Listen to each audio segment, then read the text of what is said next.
There's her goal or aim in going into it, and for the guy too. Can they leave? Okay, I like that analysis. I mean, I like what I've heard so far. But my question is, this is the same society that would advise it. There's a young girl right now in church. Not a celebrity. She's doing the right things in her own mind. Going to church, going to midweek service, serving God, doing everything, and trying to do the right thing. Marry somebody who has never been married before. And then she meets a guy who, third marriage, and she really loves the guy. Now, maybe he's even a Muslim, and she's a Christian, and she is just in love with this guy, and she believes that this is her soulmate. And then everybody comes to her like, red flag. First, this is third marriage. Then he's a Muslim. Then, no, you cannot marry. And she's insisting. She wants to live in the moment, as Amaka said. I am in the moment right now. We are both in love. But society says you cannot, because this is his third marriage, and he's not a Christian. How does she navigate? That's the conversation.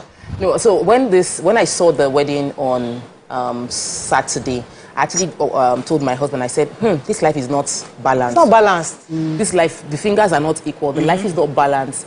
When you are influential, when you're popular, when you have money, you seem to be able to get away with a lot of things that regular people can't get away with. You think you can bring in a celebrity pastor to conduct your wedding. In typical church system, Pentecostal churches, the pastor will not join that marriage if you did not go through marriage counseling. There are many requirements, and your family, this one, that one, because they want to be sure, like, we are putting our seal on a wedding that we can vouch. But how much scrutiny? From my perspective, how much scrutiny did Sharon's wedding get? Because we are not talking about it, because it is a celebrity wedding. Everybody is just in love and love bombing the celebrity that they love, they've seen on the scene, and she's so happy, and we're just happy for her.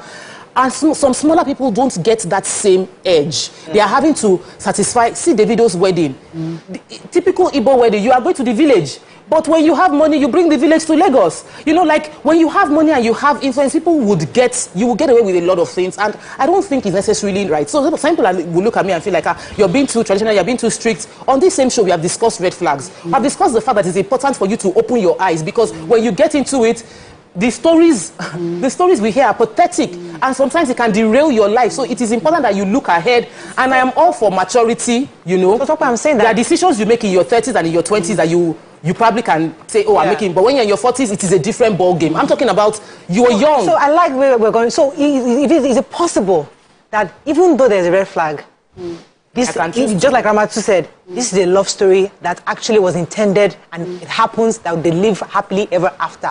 Then, if it happens, hopefully it does. Can we then reteach, re-educate our young girls to focus on love and not the red flags? No. I don't believe in that. Let me just quickly say this.